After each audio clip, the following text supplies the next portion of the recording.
वृंदावन प्रेम मंदिर के संस्थापक जगत गुरु कृपालु जी महाराज से जुड़ी बड़ी खबर आ रही है। कृपालु जी महाराज की बेटियों की कार का भयानक एक्सीडेंट हुआ है। नोएडा में यमुना एक्सप्रेसवे पर रविवार सुबह ये बड़ा हादसा हुआ, जिसमें कृपालु जी महाराज की बड़ी बेटी की दर्दनाक मौत हो गई। 65 साल की डॉक्टर विशाखा त्रिपाठी की इस दर्दनाक हादसे में जान गई, जबकि दो अन्य बेटियां डॉक्टर श्यामा त्रिपाठी और डॉक्टर कृष्णा त्रिपाठी गंभीर रूप से घायल हैं। तीनों बहनें सिंगापुर जाने के लिए जेवर एयरपोर्ट के लिए निकली थी, जब उनकी कार डंपर से टकरा गई। घायलों को तुरंत पास के अस्पताल में भर्ती कराया गया है।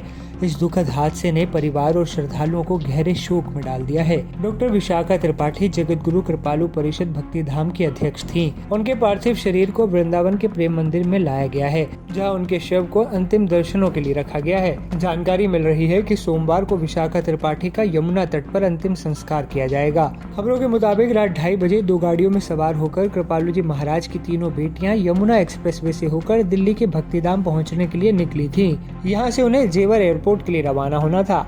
तीनों बहनें 2 अलग-अलग गाड़ियों में सवार थीं। एक में विशाखा त्रिपाठी और 2 अन्य लोग बैठे थे, जबकि दूसरी गाड़ी में विशाखा की बहन डॉक्टर श्यामा त्रिपाठी और डॉक्टर कृष्णा त्रिपाठी बैठी थीं। लेकिन कौन जानता था कि यमुना एक्सप्रेसवे पर एक दर्दनाक हादसा उनका इंतजार कर रहा है। दिल्ली की तरफ बढ़ते वक्त यमुना एक्सप्रेसवे पर दनकौर के पास सुबह करीब 4 बजे विशाखा त्रिपाठी की कार सामने ट्रक में जा घुसी। इसके बाद डॉक्टर श्यामा त्रिपाठी और डॉक्टर कृष्णा त्रिपाठी की कार पीछे से उनकी कार में भिड़ गई। घटना में कार में आगे की सीट पर बैठी डॉक्टर विशाखा त्रिपाठी और ड्राइवर गंभीर रूप से घायल हो गए। उन्हें अस्पताल ले जाने की कोशिश की गई, लेकिन डॉक्टरों ने उन्हें मृत घोषित कर दिया। इस घटना ने कृपालु जी महाराज के लाखों अनुयायियों को गहरा झटका दिया है। हादसे की वजह लो विजिबिलिटी थी या फिर तेज रफ्तार या कोई और दूसरा कारण था, ये पुलिस जांच के बाद ही पता चलेगा।